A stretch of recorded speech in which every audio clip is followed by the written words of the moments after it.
அதாவது வந்து இப்போ இந்த குரல் பெண்கள் குரல் அப்படிங்கிறது ஒரு ஒற்றை குரல் இல்லை, எல்லாருமே சேர்ந்து தான் வந்து சொன்னாங்க.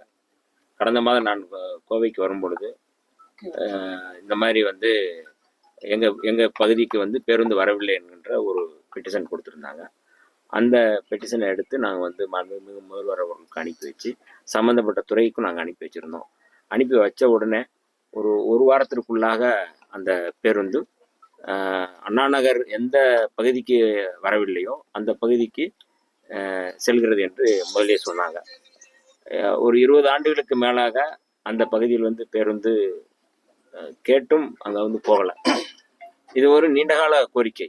நீங்கள் சொன்னது போல் வந்து கடந்த கால அரசுகள் இது குறித்து எந்த விதமான கவலையும் இல்லாமல் அவர்கள் போக்கிலே அவர்கள் வந்து பயணப்பட்டார்கள்.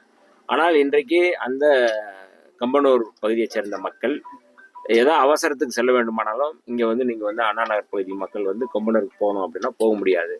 ஆக இப்படிப்பட்ட ஒரு சூழலில் இன்றைக்கு போகாத ஊருக்கு போகாத பேருந்து செல்கிறது என்றால் அது மிகப்பெரிய சாதனை. இதை நிகழ்த்திய மாண்புமிகு முதல்வர் அவர்களுக்கு நன்றி தெரிவிக்கிறார்கள் மக்கள். நாங்களும் வந்து இதில் வந்து அந்த நன்றி தெரிவிக்கின்ற விதமாகத்தான் மாண்புமிகு முதல்வர் அவர்கள் கடந்த வாரம் என்னை அழைத்து நல்ல முன்னெடுப்பு, இது மாதிரியான முன்னெடுப்பு தொடர்ந்து செய்யணும் அப்படிங்கிறத வந்து மாண்புமிகு முதல்வர் அவர்களே வந்து சொன்னாங்க. அப்போ அந்த அடிப்படையில் தான் இன்றைக்கி மாண்புமிகு பிற்படுத்தப்பட்ட நலத்துறை அமைச்சரும் சமூக நீதி அமைச்சரும் சேர்ந்து ஒரு சமூக நல்லிணக்கம், அதாவது இந்த அரசினுடைய பிரதான செயல்பாடு அப்படிங்கிறது சமூக நல்லிணக்கம் தான். அந்த அடிப்படையில் இதுவரை வந்து இதுகாரம் வந்து கடந்த கால அரசுகளில் இந்த மாதிரி 2 அமைச்சரும் சேர்ந்து ஒரு செயல் திட்டத்தை நடைமுறைப்படுத்துகிறாங்கன்னா அப்படி இல்லை. ஆனால் இதை இன்னைக்கு வந்து செஞ்சுருக்கிறோம். ஒரு மிக முக்கியமான முன்னெடுப்பு. இது தொடர்ந்து செயல்படும். இந்த மாதிரியான அதாவது வந்து வெறுமனே வந்து ஒரு வெறுப்பு அரசியலை விதைக்காமல் ஒரு நல்லிணக்கத்துக்கான ஒரு முன்னெடுப்பாக தான் நம்ம வந்து பார்க்குறோம். அந்த வகையில் நாங்கள் 2 பேரும் வந்து இதை வந்து பார்வையிட்டிருக்கோம்.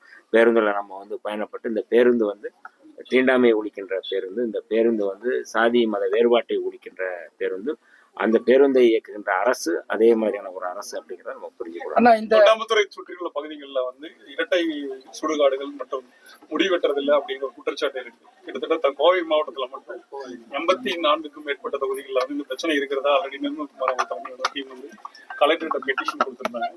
இதுவரைக்கும் எந்த நடவடிக்கை இல்லை. முதல்கட்ட நடவடிக்கை அதை பார்க்குறோம். அடுத்தகட்ட நடவடிக்கை என்ன மாதிரி இல்லை, இதெல்லாம் கடும் நடவடிக்கை எடுக்கப்படும். இந்த மாதிரியான இரட்டை கோலை, இரட்டை இந்த மாதிரி தீண்டாமைகள் யார் செய்தாலும் அதை வந்து அரசு வேடிக்கை பார்க்காது.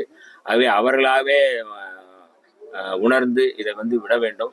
இல்லைன்றால் அரசு கடும் நடவடிக்கை எடுக்கும் என்பதை நாங்கள் வந்து எச்சரிக்கையோடு சொல்ல கடமைப்பட்டோம். சில இடங்கள்ல பாத்தீங்கன்னா அதிகாரிகளே பாத்தீங்கன்னா இதுல வந்து பெரிய ரெஸ்பான்சிபிலிட்டி எடுத்துக்கிறது இல்லை. உங்களுக்கும் நல்லா தெரியும், நீங்க இருக்கிற இடத்துல அது நடந்திருக்கு. சோ இதுல வந்து அதிகாரிகள் லெவல்ல எப்படி அதை வந்து இந்த மாதிரி விஷயங்கள் உடனடியாக நடவடிக்கை வந்து நம்ம உத்தரவிடுவோம், அதை எப்படி அதை மானிட்டர் பண்றதுக்கான ஏதாவது மெக்கானிசம் கொண்டு வரக்கான நேற்றைக்கு நீங்க பார்த்திருப்பீங்க, மாண்புமிகு முதல்வர் அவர்கள் அந்த விடுதியில வந்து சமூக நீதித்துறை விடுதியில வந்து பார்வையிட்டு உடனடியாக அதிகாரிகளை வந்து அவர் எச்சரித்த விதத்தை நீங்க பார்த்துருப்பீங்க. நேரலையில் பார்த்துருப்பீங்க. இப்படியெல்லாம் வந்து எங்கேயுமே நடந்ததில்லை. அதுபோலதான் வந்து இன்னைக்கு நாங்கள் அமைச்சர்களாக இருப்பவர்களும் நாங்கள் வந்து அவர்கள் அந்த அமைச்சர் மாண்புமிகு முதல்வர் அவர்கள் என்ன பாணி எடுக்கிறாரோ அதே பாணியில தான் நாங்களும் வந்து செயல்படுறோம். அதனால கட்டாயம் இம்மாதிரி நீங்கள் சொல்ற எந்த குற்றச்சாட்டுகள் அதிகாரிகள் செய்தாலும், மெத்தன போக்கோடு செய்தாலும், இனிமேல் அந்த மெத்தன போக்கை விட்டுவிட்டு தீவிரமாக செயல்பட வேண்டும் நாங்கள் கேட்டுக்கிறோம். இன்னும் மீண்டும் மெத்தன போக்கோடு இருந்தால் கடும் நடவடிக்கைக்கு உள்ளாவார்கள் என்பதில் எந்த மாற்று கருத்தும் இல்லை. அரசும் மாண்புமிகு முதல்வர் அவர்களும் இதில் தயவுதாட்சரியம் படுத்த வேண்டாம் என்று சொல்லியிருக்கிறார்கள். ஆகவே அந்த எச்சரிக்கையோடு அவர்கள் செயல்பட வேண்டும் என்று நாங்கள் கேட்டுக்கொள்கிறோம். அந்த கெம்பனூருக்கு 15-20 ஆண்டுகளா பேருந்து இயங்காம இருந்ததுக்கு இங்க இருக்கிற உயர் அதிகாரிகள் தான் அவங்களோட ஒத்துழைப்போட தான் இந்த பேருந்து இயங்கல அப்படிங்கிறது இங்க இருக்கிற மக்களோட குற்றச்சாட்டா இருக்குது. இதுக்காக பத்திரிகையாளர்கள் பலமுறை முயற்சித்தும் செய்தி பதிவிட்டும் அதிகாரிகள் வந்து இதுக்கான முன்னெடுப்பாடுகளே பண்ணல. சோ அவங்களும் அதுல உடந்தையாக இருக்காங்க. அந்த மாதிரி அதிகாரிகளுக்கு என்ன எச்சரிக்கை வைக்கிறீங்களா? இல்ல, அது இப்ப நான் சொன்ன எச்சரிக்கை தான் அவங்களுக்கும் பொருந்தும். அதிகாரிகள் வந்து அரசு அதிகாரிகள், மக்களுடைய சேவகர்கள். மாண்புமிகு முதல்வர் அவர்கள் எப்போதுமே அதான் சொல்றாங்க, அமைச்சர்களே வந்து சேவகர்கள் தான் சொல்றாங்க. அப்போ அப்படிப்பட்ட ஒரு அதிகாரிகள் வந்து இந்த மாதிரி பாகுபாட்டோடு சாதிய பாகுபாட்டோடு அந்த கண்ணோட்டத்தோடு செயல்பாடுவார்கள். ஆனால் அவர்கள் வந்து தொடர்ந்து அவர்கள் வந்து பணியில நீடிக்க முடியாது என்பதை தான் நம்ம வந்து எச்சரிக்கை கடமைப்பட்டிருக்கோம். ஆகவே அவர்களாகவே அந்தந்த பகுதியில் வந்து இந்த மாதிரி பிரச்சனை இருக்குன்னா அவர்களே வந்து முன் வந்து இந்த வேலையை செய்யணும் அப்படிங்கிறத நாங்கள் கேட்டுக்கிறோம். இந்த கடந்த காலத்தில் விட்டுருங்க, இப்போ இனிமேலாவது தீவிரமாக என்ன அரசியலமைப்பு சட்டத்தில் என்ன சட்டத்தின் அடிப்படையில் இருக்கோ அதை செயல்படுத்த வேண்டும், நடைமுறைப்படுத்தணும். புதுசாக நடைமுறைப்படுத்தணும்னு நான் சொல்லல, ஏற்கனவே இருந்ததை நடைமுறைப்படுத்தணும் அப்படிங்கிறத நம்ம வந்து